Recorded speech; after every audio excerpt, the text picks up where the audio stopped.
ఇవాళ తూర్పు గోదావరికి చంద్రబాబు, ధవళేశ్వరం బరాజ్ కొత్త గేట్ల పనులకు శ్రీకారం. మధ్యాహ్నం పోలవరానికి సీఎం.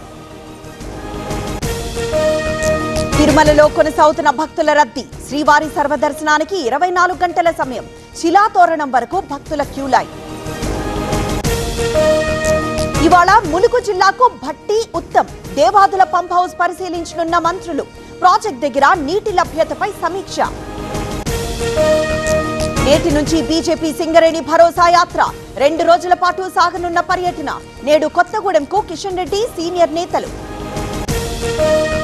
తుంగతుర్తి పంచాయతీపై ఇవాళ నివేదిక. పీసీసీ చీఫ్ కి రిపోర్ట్ ఇవ్వనున్న జగ్గారెడ్డి.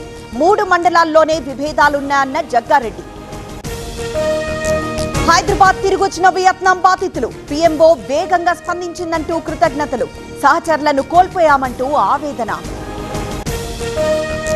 కన్నెపల్లి మోటార్లు ఆన్ చేస్తారా లేదా? రైతులకు నీళ్లిస్తారో ఇవ్వరో రేవంత్ చెప్పాలి. ఎన్డీఎస్ఏ సూచనలు పాటించాలన్న బీజేపీ.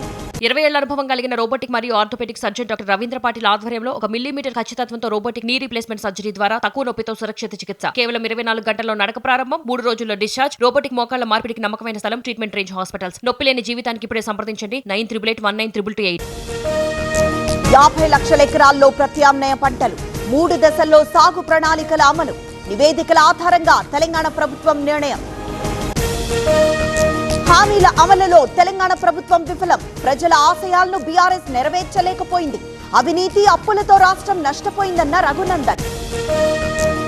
మహబూబ్ నగర్ లో రోడ్డు ప్రమాదం. ఎన్హెచ్ 167 పై ఆటోను ఢీకొన్న కంటైనర్. 2 మృతి, మరొకరి పరిస్థితి విషమం. ఇంకా దొరకని షాబాద్ హంతకుడి ఆచూకీ. తిమ్మాపూర్ నుంచి రైల్లో వెళ్లినట్లు అనుమానం. 500కు పైగా సీసీ కెమెరాలు పరిశీలించిన పోలీసులు. శ్రీశైలంలో భక్తుల రద్దీ. దర్శనానికి 6 గంటల సమయం.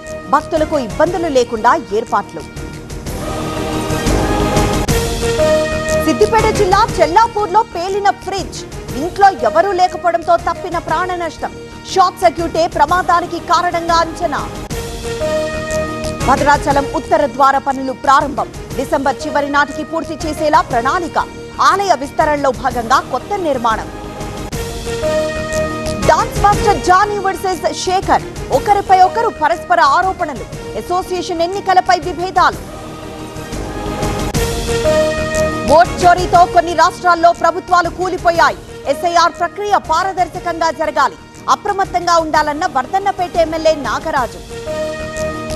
అయోధ్య విరాళాల కేసుపై ఇవాళ విచారణ. సిబిఐ దర్యాప్తు, ఆడిట్ కోరుతూ 3 పిటిషన్లు. కీలక నిర్ణయం ప్రకటించనున్న సుప్రీంకోర్టు. విమాన ఛార్జీలపై ఈరోజు సుప్రీంలో విచారణ. నియంత్రణపై మార్గదర్శకాలు కోరుతూ పిటిషన్లు. వాదనలు విన్నున్న జస్టిస్ విక్రమ్, జస్టిస్ సందీప్.